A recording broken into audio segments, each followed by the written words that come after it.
नमस्कार दोस्तों, आप सभी का स्वागत है मेरे YouTube चैनल एम केस्ट्री एजुकेशन में। आज हम बात करेंगे मेवाड़ राजवंश से संबंधित कुछ महत्वपूर्ण प्रश्नोत्तरों के बारे में। देखते हैं आज का पहला प्रश्न। आज का पहला प्रश्न है महाराणा कुंभा से संबंधित। महाराणा कुंभा को धनुष विद्या में निपुण होने के कारण कौन सी उपाधि प्रदान की गई थी? तो इसका सही उत्तर होगा चाप गुरु। इसका सही उत्तर होगा चाप गुरु। इसके अलावा हम कुंभा की कुछ अन्य महत्वपूर्ण उपाधियों के बारे में भी चर्चा कर लेते हैं। कुंभा की अन्य महत्वपूर्ण उपाधियों में राणो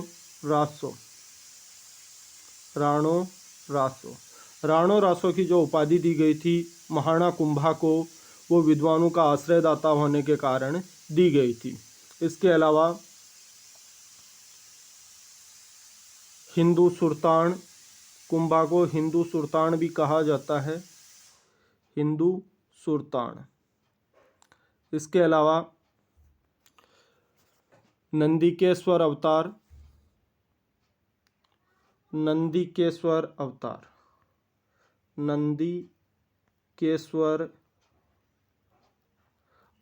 भी कुंभा को कहा जाता है, नंदीकेश्वर अवतार। इसके अलावा कुंभा को नटराज कर्ता भी कहा जाता है, नटराज कर्ता। और संगीत के क्षेत्र में महानतम ज्ञान होने के कारण कुंभा को अभिनव भट्टाचार्य भी कहा जाता है, कुंभा को अभिनव भट्टाचार्य भी कहा जाता है, संगीत के क्षेत्र में महानतम ज्ञान होने के कारण। और यह उपाधि अक्सर परीक्षाओं में पूछी जाती है। देखते हैं अगला प्रश्न। ढेबर झील का निर्माण 1685 से 1691 के मध्य किस शासक के द्वारा करवाया गया था? तो ढेबर झील का निर्माण महाराणा राज सिंह के द्वारा करवाया गया था। इनका शासनकाल था 1680 से 1698, 98। ये महाराणा राज सिंह के उत्तराधिकारी थे। इन्होंने गोमती नदी के जल को रोक करके जयसमंद झील का निर्माण करवाया था। जयसमंद झील राजस्थान की सबसे बड़ी कृत्रिम झील मानी जाती है। इसके अलावा जय सिंह और औरंगजेब के बीच 24 जून 1681 को एक संधि हुई थी। ये इनसे संबंधित कुछ महत्वपूर्ण जानकारियां हैं। बढ़ते हैं अगले प्रश्न की ओर। महाराणा कुंभा के संगीत गुरु कौन थे? तो महाराणा कुंभा के संगीत गुरु सारंग व्यास थे। कौन थे? सारंग व्यास। मेवाड़ के किस शासक के समय राजस्थान का प्रथम भील विद्रोह हुआ था?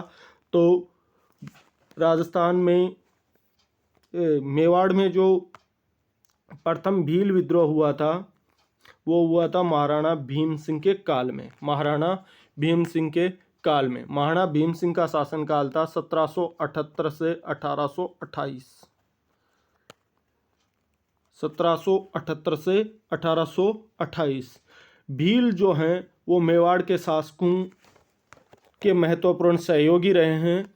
और ऊंदरी गांव का जो भील सामंत होता था वो महाराणा को राज तिलक के समय अपने अंगूठे के रक्त से उनका राज तिलक भी करता था।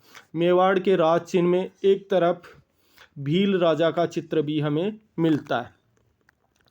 तो ये जो पहला जो मेवाड़ में जो भील विद्रोह हुआ था ये महाराणा भीम सिंह के समय हुआ था। इसके अलावा हम भीम सिंह के बारे में कुछ अन्य बातों की जानकारी भी लेते हैं। इनमें है कृष्णा कुमारी का विवाद।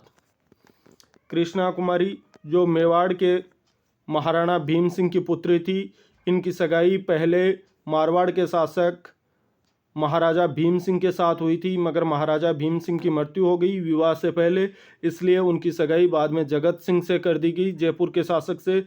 इससे जो भीम सिंह का उत्तराधिकारी था मान सिंह, वो नाराज हो गया और इसके बाद उनके बीच गिंगोली का युद्ध हुआ। और बाद में अमीर खां पिंडारी के कहने पर 1810 में कृष्णा कुमारी को जहर दे करके मार दिया गया था। इन्हीं के समय महाराणा भीम सिंह के समय ही 13 जनवरी 1818 को अंग्रेजों के साथ संधि हुई थी, जिस संधि पर आसिंद के सामंत ठाकुर अजीत सिंह चुंडावत और अंग्रेज अधिकारी चार्ल्स मेटकॉप ने हस्ताक्षर किए थे। मेवाड़ के प्रथम पॉलिटिकल एजेंट कर्नल टॉड की नियुक्ति भी इन्हीं के समय हुई थी। कर्नल टॉड को राजस्थान के इतिहास का पितामह कहा जाता है। कर्नल टॉड ने हल्दी घाटी को मेवाड़ की थर्मोपल्ली कहा है और दिवेर के युद्ध को मेवाड़ का मैराथन कहा है। और भीलों का जो विद्रोह था उसका जो मूल कारण था, उसके पीछे दो कारण थे। एक तो भील रखवाली कर लिया करते थे, रखवाली कर, और इसके अलावा दूसरा जो कर था उसका नाम था बोलाई कर। जब अंग्रेजों की यहाँ संधि हो गई तो उन्होंने भीलों से इनके जो अधिकार थे रखवाली कर और बोलाई कर उनको समाप्त कर दिया। इस वजह से भीलों ने यहाँ विद्रोह किया था और इस भील विद्रोह का दमन कर्नल लुम्बे ने किया था। कर्नल लुम्बे ने किया था, कर्नल लुम्बे के द्वारा किया गया था। महाराणा भीम सिंह के समय किस्ना आडा ने एक ग्रंथ की रचना की थी और उस ग्रंथ का नाम था भीम विलास। उस ग्रंथ का नाम था भीम विलास। भीम विलास की रचना किस्ना आडा के द्वारा मेवाड़ महाराणा भीम सिंह के समय की गई थी। बढ़ते हैं अगले प्रश्न की ओर। किस कवि के अनुसार महाराणा प्रताप की मृत्यु के समाचार पर अकबर की आंखें भी नम हो गई थी? तो ये कहना है दुर्सा आडा का। दुर्सा आडा की जो पुस्तक है उसका नाम मिलता है हमें विरुद्ध छतहरी। विरुद्ध छतहरी जो पुस्तक है उसकी रचना कवि दुर्सा आडा ने की थी। अकबर की कौन सी बंदूक से जयमल राठौड़ को गोली लगी थी जिससे वह घायल हो गया था? तो अकबर की बंदूक का नाम था संग्राम। संग्राम नामक बंदूक से घायल होने के बाद जयमल राठौड़ और फत्ता सिसोदिया के नेतृत्व में चित्तौड़ के तीसरे साके के समय केसरिया का नेतृत्व किया गया था। जयमल राठौड़ ने कल्लाजी राठौड़ जो उनके भतीजे थे उनके कंधों पर बैठ करके युद्ध किया था और कल्लाजी इतिहास में 4 भुजाओं वाले देवता के रूप में पूजे जाते हैं। बढ़ते हैं अगले प्रश्न की ओर। 1622 में जब खुर्रम ने जहांगीर के विरुद्ध विद्रोह किया तब मेवाड़ के किस शासक ने उसे शरण दी थी? तो ये शरण दी गई थी महाराणा करण सिंह के द्वारा। महाराणा करण सिंह का शासनकाल था 1620 से 1626। 1620 से 1626। जो मेवाड़ मुगल संधि हुई थी महाराणा अमर सिंह के समय, उस संधि के समय महाराणा करण सिंह की भूमिका सर्वाधिक थी। करण सिंह ने उदयपुर में करण विलास महल, दिलखुश महल, दरी खाना का निर्माण करवाया।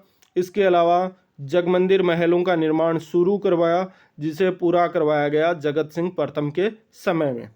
देखते हैं अगले प्रश्न की ओर। राजस्थान के प्रसिद्ध इतिहासकार जो एक समाज सुधारक भी थे जिन्होंने महाराणा कुंभा की जीवनी भी लिखी थी, उनका नाम था हरविलास सारदा। हरविलास सारदा ने 1929 में सारदा एक्ट पारित करवाया था। यह बाल विवाह से संबंधित कानून था। बढ़ते हैं अगले प्रश्न की ओर। महाराणा प्रताप के घोड़े का क्या नाम था जिसका चबूतरा बलीचा गांव में बना हुआ है? तो महाराणा प्रताप के घोड़े का नाम चेतक था। और दूसरी बात, चेतक की स्मृति में चबूतरा बना हुआ है जो कि बलीचा गांव में है। ये हल्दी घाटी युद्ध में घायल हो गया था चेतक और उसके बाद ये मर गया था। मेवाड़ के किस शासक को अंग्रेजों ने 1897 ईस्वी में order of the crown of India का खिताब दिया था? तो ये महाराणा थे, महाराणा फतेह सिंह। महाराणा फतेह सिंह का जो शासनकाल था वो था 1884 से 1930 तक। 1884 से 1930 तक। महाराणा फतेह सिंह के काल में ही वाल्टर नामक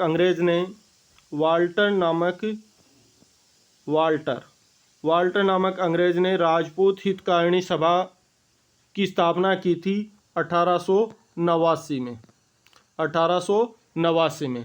इसके अलावा महाराणा फतेह सिंह ने कन्नौट बांध का निर्माण करवाया था ब्रिटेन के राजकुमार कन्नौट के आगमन पर, जिसे फतेह सागर बांध भी कहा जाता है।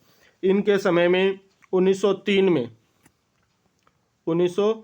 में लॉर्ड कर्जन के द्वारा दिल्ली दरबार का आयोजन करवाया गया था। ये उस आयोजन में भाग लेने के लिए दिल्ली जा रहे थे। उसी समय केसरी सिंह बारठ ने इन्हें 13 सोठे लिख करके भेजे थे, जिसे चेतावनी राजचुंगटिया कहा जाता है। चेतावनी राजचुंगटिया को पढ़ने के बाद महाराणा फतेह सिंह लॉर्ड कर्जन के दिल्ली दरबार में शामिल नहीं हुए। इसके अलावा 1909 में जब वायसराय लॉर्ड मिंटो उदयपुर आए तो उनके उदयपुर आने के अवसर पर इन्होंने उदयपुर में मिंटो दरबार हॉल का निर्माण करवाया था। 1909 में लॉर्ड मिंटो उदयपुर आए, जो कि भारत के वायसराय थे। लॉर्ड मिंटो ये उदयपुर आए थे और इनके आगमन के अवसर पर इन्होंने मिंटो दरबार हॉल का निर्माण करवाया था उदयपुर में। इसके अलावा हम देखते हैं कि जब 1911 में ब्रिटिश सम्राट जॉर्ज पंचम दिल्ली आए थे, उस समय दिल्ली दरबार का आयोजन करवाया गया था। उस समय भारत के वायसराय लॉर्ड हॉर्डिंज थे। तो उस दिल्ली दरबार में ये भाग लेने के लिए दिल्ली गए, परंतु ये दिल्ली दरबार में शामिल नहीं हुए। इन्हीं के शासनकाल में 1897 में बिजोलिया किसान आंदोलन की शुरुआत हुई, जो कि 1941 तक चला। और ये बिजोलिया किसान आंदोलन सबसे लंबा चलने वाला किसान आंदोलन था। ये 44 वर्षों तक चला था। तो 1921 में ब्रिटिश सरकार ने इनसे नाखुश होकर के शासन व्यवस्था के समस्त अधिकार इनसे छीन करके इनके बड़े पुत्र भूपाल सिंह को सौंप दिए थे, जो कि राजस्थान के एकीकरण के समय मेवाड़ के महाराणा थे भूपाल सिंह। बढ़ते हैं अगले प्रश्न की ओर। चित्तौड़ के तीसरे साके में जयमल राठौड़ ने जिनके कंधों पर बैठकर युद्ध किया था, जो इतिहास में 4 भुजाओं वाले देवता के रूप में पूजे जाते हैं, कौन हैं? तो ये हैं कल्लाजी राठौड़। कल्लाजी राठौड़ को शेषनाग का अवतार माना जाता है। और चित्तौड़ के तीसरे साके के समय जो इनके ताऊ जो चाचा थे जयमल राठौड़, उन्होंने कल्लाजी राठौड़ के कंधों पर बैठ करके युद्ध किया था। महाराणा प्रताप ने हल्दी घाटी युद्ध के बाद अपनी अस्थायी राजधानी किसे बनाया? तो हल्दी घाटी युद्ध के बाद महाराणा प्रताप ने जो अपनी राजधानी बनाई थी वो बनाया था आवरगढ़ को। और 1585 में महाराणा प्रताप ने अपनी जो राजधानी बनाई थी वो बनाई थी चावंड को। वो किसको बनाया था? चावंड को, जो कि 1615 जो मुगल मेवाड़ संधि तक मेवाड़ की राजधानी रही थी। और महाराणा प्रताप ने लूणा चावंडिया को हरा करके चावंड को अपनी राजधानी बनाया और वहां पर चामुंडा माता मंदिर का निर्माण भी करवाया था। महाराणा अमर सिंह प्रथम के समय जहांगीर द्वारा मेवाड़ पर 1608 में किसके नेतृत्व में अभियान किया गया था? तो हम देखते हैं कि मुगलों और मेवाड़ का एक लंबा संघर्ष रहा है, जिसकी शुरुआत होती है महाराणा उदय सिंह के समय में, और जिसका एक तरह से हम देखें तो एक जो लंबा संघर्ष चल रहा था उसका विराम होता है 1615 की मुगल मेवाड़ संधि से। तो हम देखते हैं चित्तौड़ का तीसरा साका होता है अकबर के समय 1567-68 में। और चित्तौड़ के तीसरे साके के बाद अकबर यहाँ कत्लेआम का आदेश देता है जिसमें 30,000 लोग मारे जाते हैं। और उसके बाद एक लंबा संघर्ष हमें देखने को मिलता है। हल्दी घाटी का युद्ध होता है 1576 में। उसके बाद दिवेर का युद्ध होता है। जगन्नाथ कछुआ के नेतृत्व में अभियान होते हैं, शहबाज खां के नेतृत्व में अभियान होते हैं। फिर 1585 से लेकर के 1597 तक 12 वर्षों तक लगभग एक संघर्ष विराम की सी स्थिति रहती है। उसके बाद जब अमर सिंह शासक बनते हैं तो अकबर अभियान करता है। उस अभियान का नेतृत्व सलीम को सौंपा जाता है, लेकिन सलीम यहाँ से वापस चला जाता है, उसे सफलता नहीं मिलती। लेकिन जब जहांगीर जो कि सलीम जो कि आगे चल करके जहांगीर के नाम से शासक बनता है, जब वह शासक बनता है तो वह जो उसका पिता अकबर नहीं कर पाया था उसको पूरा करने का वो प्रयास करता है। और इसी प्रयास में महाराणा अमर सिंह के विरुद्ध वो पहला अभियान भेजता है 1605 में अपने शहजादा परवेज के नेतृत्व में। उसके बाद 1608 में महावत खां के नेतृत्व में अभियान भेजा जाता है। उसके बाद 1609 में अब्दुल्ला खां के नेतृत्व में अभियान भेजा जाता है। 1609 में अब्दुल्ला खां के नेतृत्व में।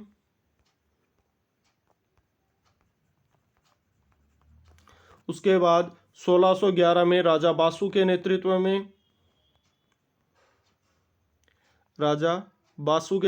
में अभियान किया जाता है। उसके बाद 1613 में मिर्जा अजीज कोका के नेतृत्व में किया जाता है। अजीज कोका के नेतृत्व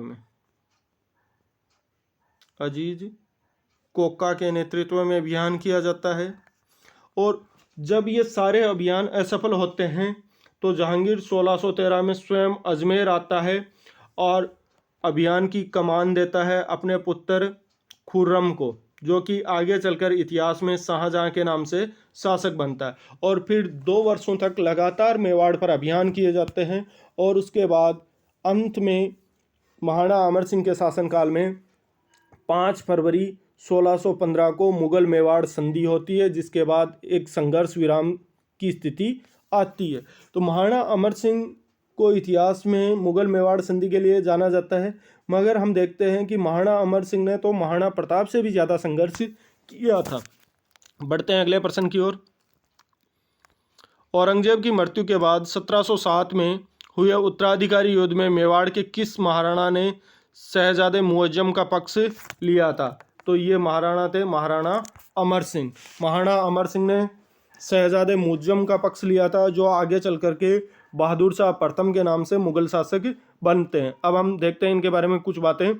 अमर सिंह द्वितीय का शासनकाल था 1698 से 1710। इनके समय देबारी समझौता होता है, और देबारी समझौता होता है 1708 में। देबारी समझौते में 3 पक्ष होते हैं। मेवाड़ महाराणा अमर सिंह, जयपुर के शासक सवाई जय सिंह, और मारवाड़ या जिसको हम जोधपुर कहते हैं उसके शासक थे अजीत सिंह। और मेवाड़ महाराणा अमर सिंह द्वितीय अपनी पुत्री चंद्रकुमारी का विवाह सवाई जय सिंह के साथ करते हैं। और इस विवाह की जो मुख्य शर्त थी वो ये थी कि चंद्रकुमारी से उत्पन्न होने वाली संतान ही आगे चल कर के आमेर, जो उस समय आमेर था, उसका शासक बनेगी। और यही शर्त आगे चल कर के जो आमेर की बाद में राजधानी परिवर्तित करके जयपुर कर दी गई थी, तो जयपुर के उत्तराधिकार संघर्ष का कारण बनती है। इसलिए हमें इतिहास से एक सबक लेना चाहिए कि जो भविष्य में होने वाली बातें होती हैं उनकी शर्तें नहीं तय की जानी चाहिए। इसके अलावा महाराणा अमर सिंह द्वितीय ने सैन्य खर्चों के लिए प्रजा से बलपूर्वक धन वसूला, जिसकी वजह से 2000 भाटू ने, जो कि पोथियाँ लिखने का काम करते थे, उनको आत्महत्या करनी पड़ी। इन्हीं के समय सरदारों की 3 श्रेणियों का गठन किया गया। सामंतों की 3 श्रेणियों का गठन किया गया, जिसमें 16, 32 और गोल के सामंत कहलाते हैं। ये मेवाड़ के सामंतों की 3 श्रेणियाँ थी। इनका निर्धारण महाराणा अमर सिंह द्वितीय के काल में किया गया था। इसके अलावा महाराणा अमर सिंह द्वितीय के काल में अमरशाही पगड़ी का प्रचलन भी शुरू हुआ था। अमरशाही पगड़ी का प्रचलन भी महाराणा अमर सिंह द्वितीय के शासनकाल में हुआ था। बढ़ते हैं अगले प्रश्न की ओर। बप्पा रावल के पिता का क्या नाम था? तो बप्पा रावल के पिता का नाम नागदित्य था। बप्पा रावल को मेवाड़ में गोहिल वंश का वास्तविक संस्थापक माना जाता है। 1313 ईस्वी में चौहान मालदेव मुच्छाला को चित्तौड़ दुर्ग का शासन किसने सौंपा था? तो ये सौंपा था खिजर खां ने। खिजर खां अलाउद्दीन खिलजी का पुत्र था। हम देखते हैं कि 1303 का जो चित्तौड़ का पहला साका होता है, उस 1303 के चित्तौड़ के पहले साके के बाद यहाँ रावल साका का अंत होता है और अलाउद्दीन खिलजी का शासन स्थापित होता है, जो कि 1303 से लेकर के 1326 तक यहाँ दिल्ली सल्तनत का शासन रहता है। फिर सिसोदा ग्राम के सामंत हमीर के द्वारा सिसोदिया शाखा की स्थापना की जाती है। बढ़ते हैं अगले प्रश्न की ओर। हमीर सिसोदिया ने मालदेव चौहान, जिसको मालदेव मुच्छाला भी कहा जाता है, कि किस पुत्र को पराजित कर चित्तौड़ पर अधिकार किया था? तो ये था जयसिंह। जयसिंह को पराजित करके हमीर सिसोदिया ने चित्तौड़ पर पुनः अधिकार किया और सिसोदिया शाखा की स्थापना की थी। महाराणा सजन सिंह का शासनकाल था। तो महाराणा सजन सिंह जो थे, उनका शासनकाल 1874 से 1884 था। 1877 के लॉर्ड लिटन के दिल्ली दरबार में इन्होंने भाग लिया था और यह दिल्ली दरबार आयोजित किया था ब्रिटेन की महारानी को केसर ए हिंद की उपाधि प्रदान करने के लिए और भारत की साम्राज्ञी घोषित करने के लिए। इनके समय इजलास खास की स्थापना हुई थी। इजलास खास की स्थापना हुई। इजलास खास की स्थापना हुई 10 मार्च 1877। 10 मार्च 1877 को। ठीक है। इसके अलावा हम देखते हैं, ये जो इजलास खास की स्थापना की गई थी, ये श्यामलदास जी के कहने पर की गई थी। इसके अलावा इन्होंने अंग्रेज सरकार के साथ नमक समझौता किया 14 फरवरी 1878 को। अंग्रेज सरकार के साथ नमक समझौता महाराणा सजन सिंह के द्वारा। इसके अलावा 20 अगस्त 1880 को अंग्रेज को इन्होंने न्याय कार्य के लिए महेंद्रराज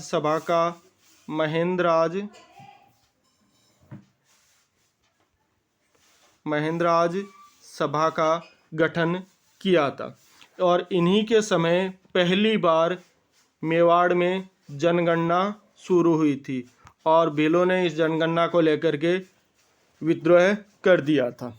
इसके अलावा महाराणा सजन सिंह ने सजनगढ़ दुर्ग का निर्माण करवाया।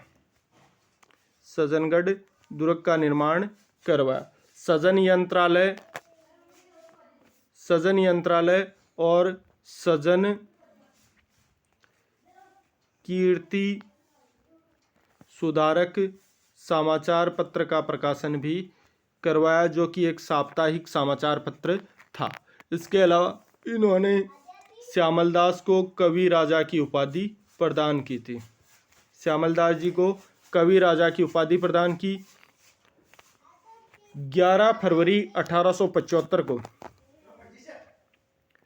11 फरवरी 1875 को उदयपुर में सजन वाणी विलास पुस्तकालय की स्थापना भी इनके द्वारा की गई थी। देखते हैं अगला प्रश्न। महाराणा विक्रमादित्य का शासनकाल था। तो महाराणा विक्रमादित्य का शासनकाल था 1531 से 1553 1536। देखते हैं इनके समय की महत्वपूर्ण घटनाओं के बारे में। इनके समय में मार्च 1535 में गुजरात के शासक बहादुर शाह प्रथम का आक्रमण हुआ और इन्होंने बहादुर शाह को धन देकर के वापस लौटा दिया। गुजरात के शासक बहादुर शाह का पुनः मेवाड़ पर आक्रमण होता है 1535 में। इस समय रानी कर्मावती के नेतृत्व में जौहर होता है रानी कर्मावती के नेतृत्व में। दूसरी बात, जो केसरिया हुआ था, केसरिया का नेतृत्व किया था देवलिया के सामंत बाघ सिंह ने और राणा सज्जा ने। और ये चित्तौड़ का दूसरा शाखा था। 1536 में जो बनवीर जो कि पृथ्वीराज सिसोदिया जो कि सांगा के बड़े भाई थे, उनकी दासी पुतलदे का पुत्र था, उसके द्वारा विक्रमादित्य की हत्या कर दी गई 1536 में। देखते हैं अगले प्रश्न की ओर।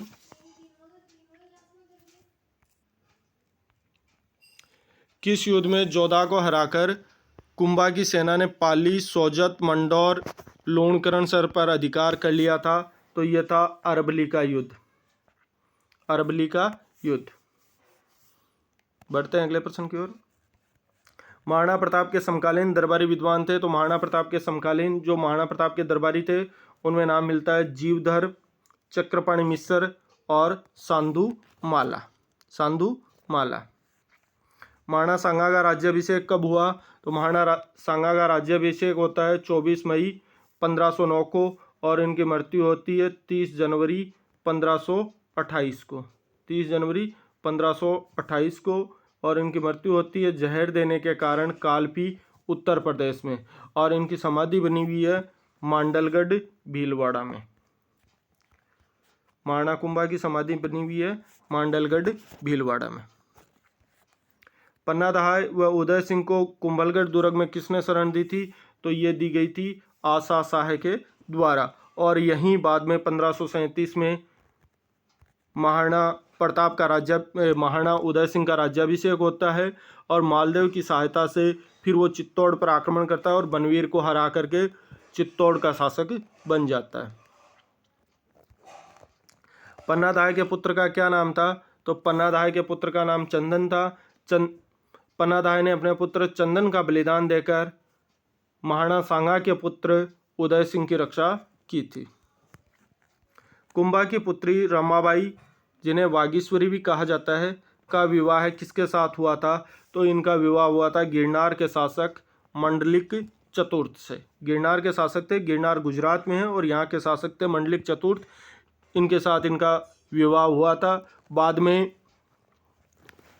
मंडलिक चतुर्थ ने मुस्लिम आक्रमणकारियों द्वारा आक्रमण में हार जाने के बाद उन्होंने इस्लाम धर्म ग्रहण कर लिया, तो ये वहाँ से जावर आ गई थी। किस इतिहासकार ने लिखा है कि सांगा और प्रताप के बीच उदय सिंह नहीं होता तो मेवाड़ के इतिहास के पन्ने अधिक उज्जवल होते? तो ये लिखा है कर्नल जेम्स टोड ने। कर्नल जेम्स टोड को राजस्थान के इतिहास का पितामह कहा जाता है। इनकी पुस्तक का नाम है annuls and antiquities of Rajasthan. Haldi Ghati युद्ध में मानसिंह के हाथी का नाम क्या था? तो मानसिंह के हाथी का नाम था मर्दाना। प्रताप के घोड़े का नाम था चेतक। और इस युद्ध में भाग लेने वाले अन्य हाथियों में हमें नाम मिलते हैं राम प्रसाद, जिसे बाद में पकड़ लिया गया था, और अकबर के सामने जब इसे प्रस्तुत किया गया तो इसका नाम बदल करके पीर प्रसाद कर दिया गया था। राम प्रसाद, लूणा, गजराज और रणमंदर, ये हल्दी घाटी युद्ध में भाग लेने वाले महत्वपूर्ण हाथी थे। हल्दी घाटी युद्ध में मुगल सेना के दाएं भाग का नेतृत्व किसने किया था? तो ये किया गया था सैयद अहमद खान के द्वारा, सैयद अहमद खान के द्वारा। और हल्दी घाटी युद्ध में मुगल सेना का प्रधान सेनापति था मान सिंह, सहायक सेनापति था आसफ खां। और हल्दी घाटी युद्ध में जब मुगल सेना भाग रही थी तब एक व्यक्ति था जिसने अफवाह फैलाई थी कि बादशाह सलामत स्वयं सेना लेकर के आ रहे हैं। उसका नाम था मिहित्र खां, उसका नाम था मिहित्र खां। महाराणा प्रताप के सेनापति हकीम खां सूरी का मकबरा बना हुआ है। तो हकीम खां सूरी का मकबरा बना हुआ है खमनौर में। और ये महाराणा प्रताप के प्रधान सेनापति थे हकीम खां सूरी। इन्होंने हरावल दस्ते का नेतृत्व किया था। राज प्रशस्ति और जगदीश मंदिर प्रशस्ति के अनुसार हल्दी घाटी युद्ध में किसकी विजय हुई थी? तो ये हुई थी महाराणा प्रताप की। ये उल्लेख हमें मिलता है राज प्रशस्ति और जगदीश मंदिर प्रशस्ति के अनुसार। महाराणा प्रताप के समय उदयपुर की पंच पंचायत जाति भोज सिंह पूजा के अवसर पर किसके वंशजों को सर्वप्रथम तिलक किया जाता था? तो ये था भामाशाह के वंशजों का। भामाशाह जो थे वो महाराणा प्रताप के वित्त मंत्री और प्रधानमंत्री थे। इन्होंने 1580 में महाराणा प्रताप की वित्तीय सहायता की थी। राणा प्रताप की तलवार कविता की रचना किसने की है? तो ये की गई है श्याम राम नारायण पांडे के द्वारा। श्याम राम नारायण पांडे के द्वारा राणा प्रताप की तलवार कविता की। किस शासक के समय मराठा बाजीराव प्रथम ने जनवरी 1736 में मेवाड़ पर आक्रमण किया और मेवाड़ से कर वसूला? तो ये महाराणा थे जगत सिंह द्वितीय, जिनके समय मराठा बाजीराव प्रथम ने मेवाड़ पर आक्रमण किया था। अजीत सिंह द्वारा दुर्गादास राठौड़ को मारवाड़ से निकालने के बाद मेवाड़ के किस शासक ने उन्हें शरण दी थी? तो ये शासक थे महाराणा संग्राम सिंह द्वितीय। महाराणा संग्राम सिंह द्वितीय का शासनकाल था 1710 से 1734। 1710 से 1734। महाराणा संग्राम सिंह द्वितीय ने सहेलियों की बाड़ी का निर्माण करवाया उदयपुर में। वैद्यनाथ मंदिर का निर्माण करवाया। संग्राम सिंह ने मुगल सेनापति रणबाज खां को हराया भी था। इसके अलावा इन्होंने दुर्गादास राठौड़ को शुरू में विजयपुर की जागीर दी और बाद में इन्हें रामपुर का हाकिम बनाया था। हल्दी घाटी युद्ध में महाराणा प्रताप के चंदावल दस्ते में शामिल थे। तो युद्ध में सेना के दो पक्ष होते थे। एक होता था हरावल, और मेवाड़ में हरावल भाग के नेतृत्व का अधिकार चुंडावतों को था। और हम देखते हैं कि जो दूसरा भाग होता था, जो पीछे का भाग होता था, उसको चंदावल कहा जाता था। और इस चंदावल भाग में शामिल होने वाले व्यक्ति थे पुरोहित गोपीनाथ, राणा पुंजा जो कि भील सरदार थे, जयमल मेहता और चारण जैसा। सन 1576 के बाद अकबर ने उदयपुर का प्रशासन किसे सौंपा? तो सन 1576 के बाद अकबर ने उदयपुर का प्रशासन आमेर के जगन्नाथ कछुआ को सौंपा था। किस स्थान पर भामाशाह ने महाराणा प्रताप की वित्तीय सहायता की थी? तो ये की गई थी चूलिया गांव में। राणा सांगा के उस सहयोगी का नाम बताइए जिसने खानवा युद्ध के नाजुक पड़ाव पर अपना समर्थन वापस ले लिया था। तो ये नाम था सलहदी तंवर का। सलहदी तंवर बीच युद्ध में अपने 30,000 सैनिकों को लेकर के बाबर के पक्ष से मिल गया था। तो खानवा युद्ध में हार का एक बड़ा कारण यह भी माना जाता है। मेवाड़ के महाराणा भोपाल सिंह, गोपाल सिंह नहीं है भाई, भोपाल सिंह, मेवाड़ के महाराणा भोपाल सिंह, या जिनको हम भोपाल सिंह भी कहते हैं, भोपाल सिंह किस वर्ष में राजस्थान के महाराज प्रमुख बने? तो ये बने 1948 में। 1948 में राजस्थान के चौथे चरण में जब वरहद राजस्थान का निर्माण किया गया, उस समय इन्हें राजस्थान का महाराज प्रमुख बनाया गया था और महाराज प्रमुख बनने वाले ये एकमात्र व्यक्ति थे। तो आज का हमारा वीडियो यहीं समाप्त होता है।